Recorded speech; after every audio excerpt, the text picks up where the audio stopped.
Itxunago, mutu naiz. Itzal batek kalderak tirokatzen dizkit, metraieta bailitzan. Alperrik, ez dute zer esango.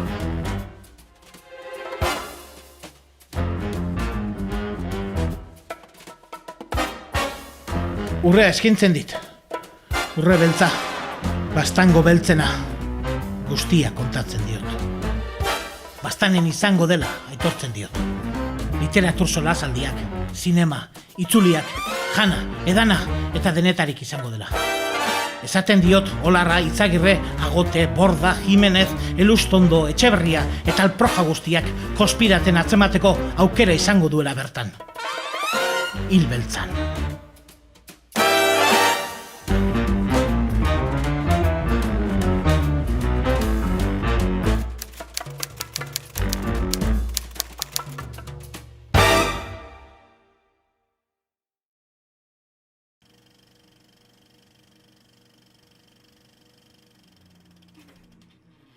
Lehengoan, bi lagun elkartu ziren karrikan, eta batek errantzion bertzeari. Hilbeltzako bideoa ailegatu zait telefonora. Bikaina dago, ikusi duzu? Eta joan behar duzu aurten hilbeltza ikustera? Eta bertze lagunak, aurpegi, filosofo aurpegi aparatuta, erantzun zion, bai, joanen naiz hilbeltzara, baina ez ikustera, hilbeltza egitera baizik. Guri, hilbeltza kolektiboko kideoi, biziki gustatu zitzaigun lagun honen hausnarketa, izan ere iruditzen zaigu erantzun filosofiko edo dena delako horrek bikain biltzen duela Euskal Noela Beltzaren astearen errealitatea. Eta gargero ja 4 urte pastu diren, 4 urte gantziren, 4 hilbeltza, eta horre aurkeztuko dugu bosgerna. Eta orduen, pixkete lagun filosofo horren aritik ikusi dugu, 4 urte hauetan hurbiltzen den publikoa ez dela rol pasibo hartzen den publikoa. Hurbiltzen den publikoi bera nahita edo nahi gabe, baina horrek parte hartzen du hilbeltzan, eta hilbeltza sortzen laguntzen du ere bai. Gure ustez eta gure nahi asorik ala da, gogo honez pensatzen dugu astea, gogo honez gauzatzen dugu, Euskal Noela Beltzaren astea, eta gure hizkuntzarekin batean sortzen den hurbiltasun horrekin eroso sentitzen da etortzen den guztia. Intimitate publikoa deitu dugu, egoera horri deitu diogu, eta horren intimitate publikoa sortzen literatura, zinemaz eta ibilaldiaz ere gozatzeko aukera izan du, hurbiltzen den guztia. Hilbeltza, Euskal Noela Beltzaren astean, jatorrian, idazleekin solasean irakurle taldea du, baina ezin da erran hilbeltza irakurle taldeko lagun horiek direnik, ez? Izan ere, aurreko edizioetan eta gero ere ikusiko dugun moduan, hilbeltza talde edo jende haunitz da, ez? Aurtengo edizioan errate baterako 30 lagun baino gehiago hartuko dute parte ekintza ezberdinetan, solasaldiak direla, edo antzerkia dela, edo musika dela, parte arte zuzena, erran nahi dugu, kontutan hartu gabe, ekitaldien ondotik, afaltzera eta lagun artean hurbiltzen diren guzi horiek, ez? Eta akaso azaltzen ari garen ideia hau hilbeltza zenbat lagunok esatzen dugun eta biziki ongi agerian gelditu zen 2016an izan hilbeltza egin genuen kanpainarekin, ez? Non Euskal Noela Beltzaren astearen antolaketarako jendeak emandako diruz lagundu zuen jendearen izenekin 2017ko kartela osatu genuela, ez? Orduan, izan hilbeltzaren kanpaina horren arima edo kanpaina baino aize gehiago bat da, realitate bat da, eta gauza zoragarria aldi berean. Eta hilbeltzaren garapena agerikoa da, 4 urte hauetan eman duen garapena, den urtean jartzen genuen pixkat korpuztu dela astea, baina asmentatik izan dugun irizpideak mantendutugu. Batetik elkarlanean egiten ditugu gauzak, Urrentxe Ernesto Kerdan duen bezala gure artean, baina ere bai etortzen diren guzti horiekin batean. eskuaraz pentsatu eta eskuaraz egina da, dudik ez, eta, bueno, importantena edo pisu handia duen irizpidea da gozatzeko dela. Eta, bueno, ibeltza egiten dugun guziek, etortzen bazate zuek ere bai, gure helburua gozatzea da, bai guk, eta bai etortzen den publiko guzioi.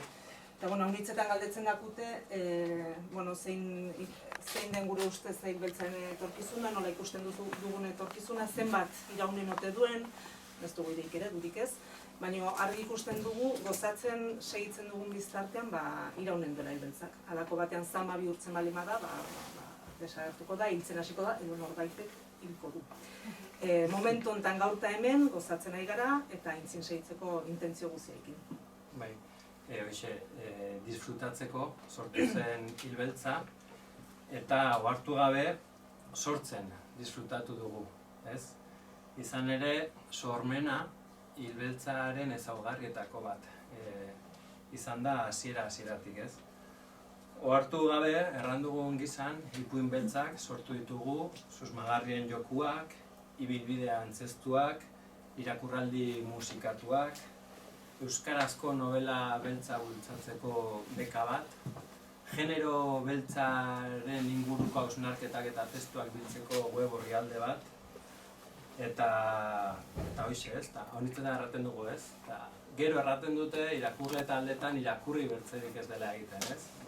Hilbeltzaren kasuan, sortuz eta sortuz goaz aurrera, ez? Aurtengo edizioan, errate baterako, propio sortutako susmagarrien gaua jokoa, izanen da erratzun, bele kamutsak inautetako eskean izeneko itzuli beltza antzestua arraio zen, eta Zanlerren alde edo kontra irakurketa girotua Elizondon, ez?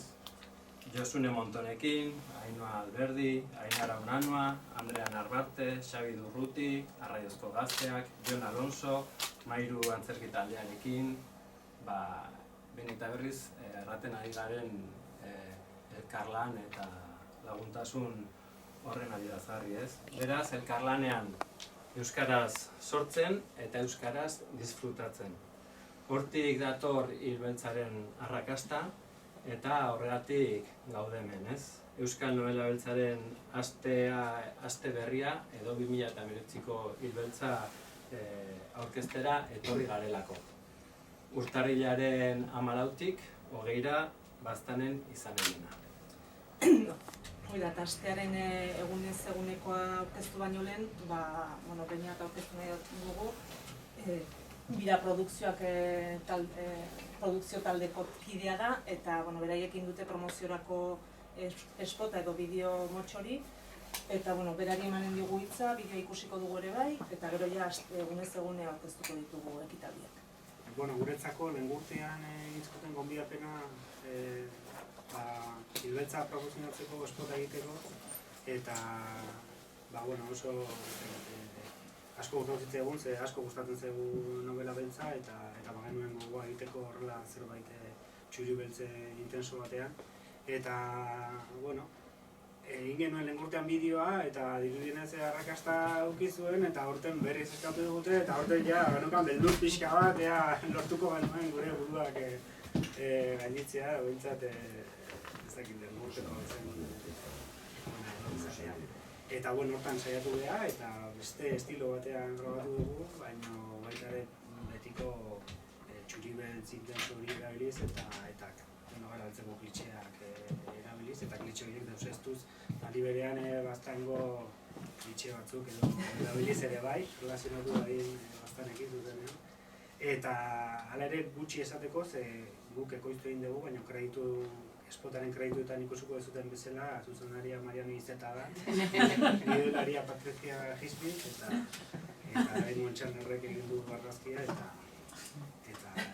Newton Sonek ez dakite. Zine konten, hildako iragarkiarekin edo espota edo denolakoarekin.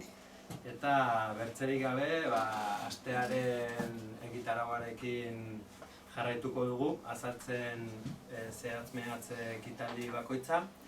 Eta Euskal Novela Beltzaren lehenbiziko egunean, hilbeltzaren 14an, astelena, idazleekin solasean ekimena izanen dugu. Bertan, normalki, liburu bat aukeratzen dugu, idazlea gonbidatzen dugu, eta merendu goxo baten bueltan liburuaren nondik norakoak aztertzen ditugu. Kasu honetan idazlea ez, baizik eta itzultzailea torriko zaigu, izan ere Xabier Olarra torriko da, Uzta Gorria liburuaren gainean solastera, eta erranen dugu klasiko, genero beltzaren klasikoetako bat dela Uzta Gorria, berriki Igela argitaletxeak berargitaratu duena, eta hori baliatuz aukeratu genuen, ez? Hitzordua Arizkungo medikuaren etxeko liburutegi beltzean izanen da, arratsaldeko 7:30. Hoi astelena, asteazkenean segituko dugu, eta asteazkenean berriz, hoi ere urtero ekarri dugu klasikoren bat gurera, pixkat ikasteko nondik abiatu ziren euskal novela beltzoiek, zeinek izan ziren aintzindariak, egon zen Izeta, egon zen Loidi, Garate eta Pellen, eta egon ziren beraiei buruz solasean batzuk, eta aurten Xabier Gereño ekarriko dugu, eta berari buruz pixkat ezagutzeko bere idazketa, eta euskaltzalea zen Gereño, eta irakurleak sortzeko idazten omen zuen. Bere euskara ikasteko metodologia hortan sartzen zituen bere novelak, eta pixketoi kontatuko digu Koldo Izagirrek, Jurri kapitaina personai hortatik abiatuz. Koldo Izagirreri egin genio konbitea, eta bere baietzaren emaitza edo izin duguan izen, asteazkenarekin, 16an markatu, atxaldeko 7:00 Mendiarte elkartean. Hortziralean aldiz, Ilbeltzaren 18an, zinema eta literatura lotuko dugu. Ia zinemarako eguna bidakatzen nahi dena, ez? Zen egia da, iaz eta aurreko ediziotan landu dugula zinema eta literatura hortziraleko hitzorduan, eta aurten ere hala izanen da. Hemingway ere beltza zen, izeneko ekitaldia edo izanen da, Kontza Lagote zine kritikariak gidatua. Eta hemen aipatuko genuke, ezin dela erran Hemingway genero beltza biziki landu zuenik, baina nezta bere ipuinak eta novelak ilunetik eduki, baina paradoxikoki zinemara egin diren egokitzapenak genero beltzekoak izan dira honenak, ez? Eta, erran bezala, Kontza Lagoterekin hitzordua, ostiralean izanen da, Elizondoko Arizkunenea kulturetxean, arratsaldeko 7:00. Hoi da, eta gero ja Launbetean sartuko gara, Launbeta egun osoena da, goizeko 11:00 hasi eta gau artio iraunen duena. Eta, goizean urtero bezala mahai inguru bat eginen dugu. Mahai inguruak pixke sortzen dire gure kezketatik, eztabaidetatik, galderetatik. Eta hortengo mahai ingurua Hiria eta Landa eremuaren trataera novela beltzetan izin. Horre, galderak edo ikusten ditugun gauzak nobeletan, afera da, zertan aldatzen da historia bat Hirian egin edo horri buruz astuko dire Itxaro Bordata Edorta Jimenez, eta gidaria ituko da Ana Galarraga. Hoi goizeko 11:00 izin de, Elizondon ere bai, Arizkunenea kulturetxean. Ondoren erratzura joren gara, bazkaltzera. Izan ere, idazlekin solasean erakurle taldeko hitzorduak estuki lotuak gaude merenduekin, otorduekin edo dena delakoekin. Eta Ilbeltzan ere, janak badu ere tokia noski. Eta urteak pasa hala eta astea bera sendotu hala, bertzelako ekimenak abiatu ditugu, beka errate baterako, baita ilbeltza.eus webgunea, ez? Blogean informazio praktikoa edo aurkitzen aldela, urtean zehar mugimendu horietzik ez duena izaten, baina egun hauetan informazio praktiko horiek eskuratzen aldirenak, ez? Bazkariako txartela direla, edo gitaraua dela eta barrez. Eta oroar, hau da, guk errateko genuena gaurko aurkezpenean, honetatik aparte, norbaitek baldin badu galderarik edo